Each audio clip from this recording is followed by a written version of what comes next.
Hi everyone, today we are doing this patient's maintenance neurotoxin appointment. She has been getting neurotoxin for over 2 years now, and you can just tell by the beautiful glow and smooth texture of her forehead that she has been very consistent with her treatments.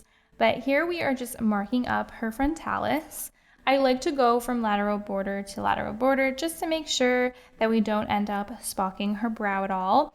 And I'm going where I see movement. So her forehead, or her frontalis, I should say, bifurcates a little bit in the middle there. So if there's no movement, I don't need to, waste my product and place any there. So I'm making sure I'm at least a finger breadth or so above her brow, just to ensure that we don't give her any brow drop. Now we are going in and marking her corrugators, so her glabella region, procerus, and both of her corrugators.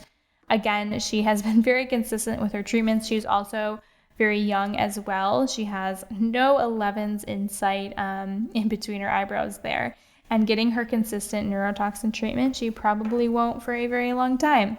But now we are going in and marking her crow's feet as well. This was actually her first time getting crow's feet treatment. Again, like I said, she's so young.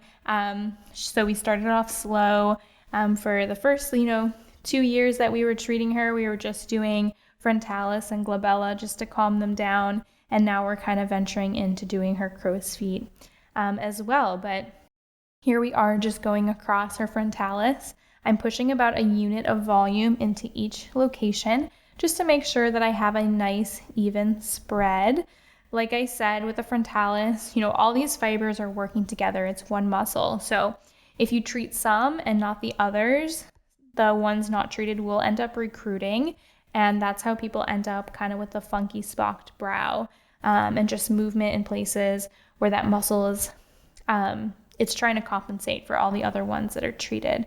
So no spocked brows here, so we're going to do even placement all the way across. And then we're going to move down to her glabella. I kind of like to clean as I go there as well. So just going into her procerus, full needle depth as far in as I can go. As I'm treating, I do like to hold off that orbital rim with my thumb. I am in tight dilution, so I'm not very concerned about it diffusing anywhere that I don't want it to go, but it's just kind of my habit in the way that I like to inject. So always kind of just hold off that rim to ensure your product is staying right where you put it. The corrugators are quite small muscles, so we want to make sure if we are putting like a high volume of fluid in there, that we know exactly where it's going and that we know our anatomy there.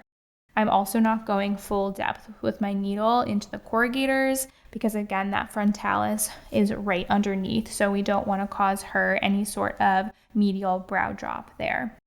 And then going in and treating her crow's feet, I like to stay relatively superficial here, and I chose to do 4 injection points. We're always following the movement of that muscle. Again, if we're treating some fibers and not the others, they will get recruitment and that muscle will be stronger and give them just some funky kind of movement going on there. So we want to ensure that we're treating that whole muscle, all of those fibers, to give them the most natural appearing results.